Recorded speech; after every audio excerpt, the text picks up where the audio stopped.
amakuru reka tujye tuyakomeza ku cyamamare cyangwa se umuhanzi uzwi nka Bruce Melody itaha iwacu, ubu uri kubarizwa muri Leta Zunze Ubumwe za Amerika. Bruce Melody wabaye n'umugore we ndetse badakoze ubukwe, yavuze ko nawe agiye gukora ubukwe n'umugore we ndetse n'igihe kigiye kugera bakajya mu murenge kugira ngo babane byemewe n'amategeko. Uyu mugore rero ufitanye abana babiri na Bruce Melody biwe bafitanye abana babiri b'abakobwa, avuga ko babanye badateye igikumwe cyangwa se bitemewe n'amategeko, ariko ubu ngubu bagiye gukurikiza uburyo ndetse nabo bakabana byemewe n'amategeko. Bruce Melody rero uri kubarizwa mu gihugu cya Amerika yavuze ko agiye no gushyira hanze indirimbo yiwe ari kumwe n'umuhanzi afitiye abantu surprise, ndetse arimo arakanga ndetse n'ibintu acamo, afitanye indirimbo ya gospel cyangwa se indirimbo yo guhimbaza Imana azakorana n'umusore Meddy Medal. Ibyo byose tugiye kubyinjiramo ndetse tunamwumve kuri telefone. Niyo mpamvu mbwira ngo kanda subscribe kugira ngo ukomeze ukurikirana amakuru yacu umunsi ku wundi. Reka duhere ku bukwe rero bw'umugore wa Bruce Melody ndetse na Bruce Melody. Urabona haciyeho imyaka myinshi cyane, urabona ko abana babo bamaze gukura, sinzi imyaka bafite ariko buriya ndakeka bari mu myaka nk'itandatu niba mbizi neza neza, ku buryo atabuze nk'imyaka 7 Bruce Melody n'uyu mukobwa n'uyu mugore babyaranye 7 buri irimo.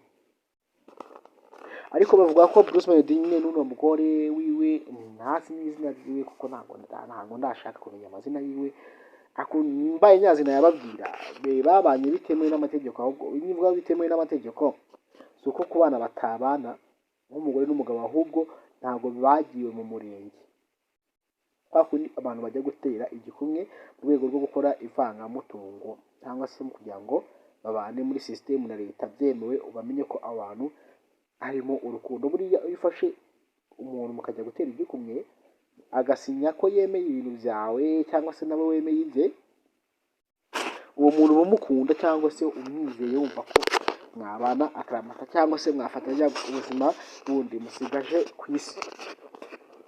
Bivuga ko ibyo bitabaye, ariko Bruce Melody nibwo yatangaje itariki ko ukwezi kwa gatanu afite akazi kenshi ko gukora ubu ngubu, ariko mu kwezi kwa gatanu mu matariki ya mbere avuga ko yasabye umurenge anegosiya na leta civile. Urabizi ko ibyo ngibyo uragenda ukabisaba iyo tariki ukanayigura bakayikubikira.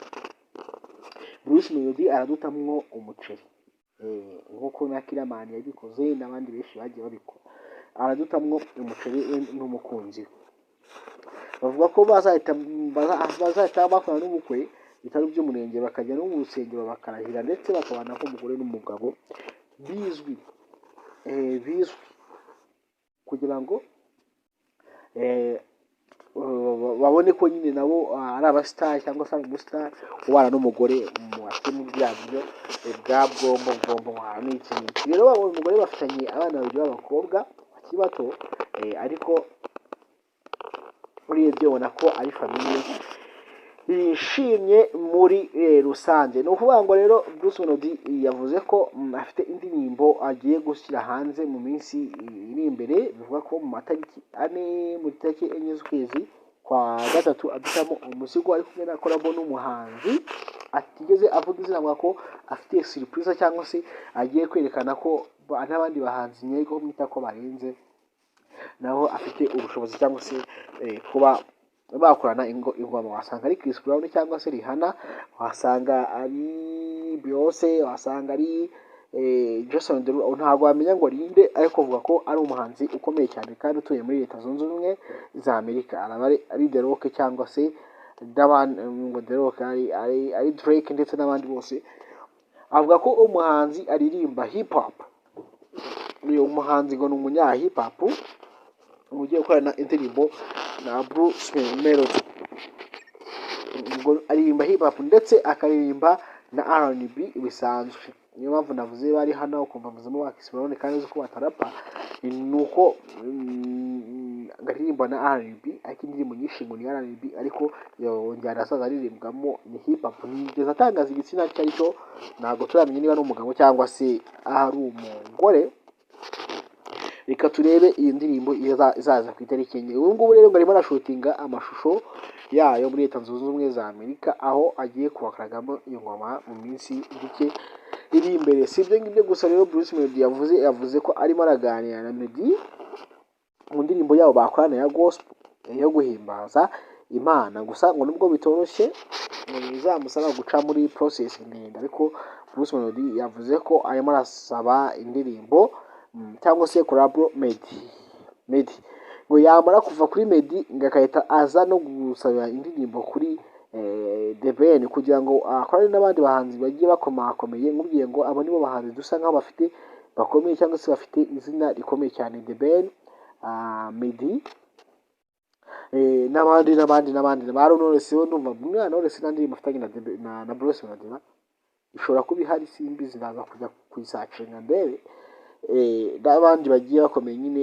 bagenda bakorana indirimbo mu rwego rwo kugira ngo no mu Rwanda ubufatanye n'iterambere bikomeze kugenda byaguka. Avuga ko kuba yasaba indirimbo Meddy nta gisebo kirimo, kuko wenda yaba yagiye muri gospel, ariko avuga ko ahubwo ari ibintu byiza no kuba nawe yagira akaririmbo ka gospel akorana nanone n'umuhanzi winjiye muri gospel cyangwa se wiyeguriye Imana nyine ari we Meddy arimo aravuga.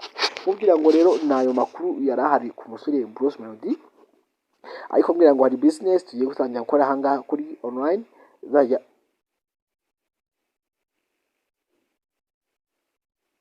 ica kuri YouTube. Niyo mpamvu mbwira ngo ndi kugushishikariza gukanda subscribe kugira ngo umunsi twatangiye kuya-updatinga cyangwa se kuyivugaho uzajye uhita uyibona. Nkuko nabibabwiye hari na video yanjye gushyira hanze mu kanya, mwese murasabwa kuyireba.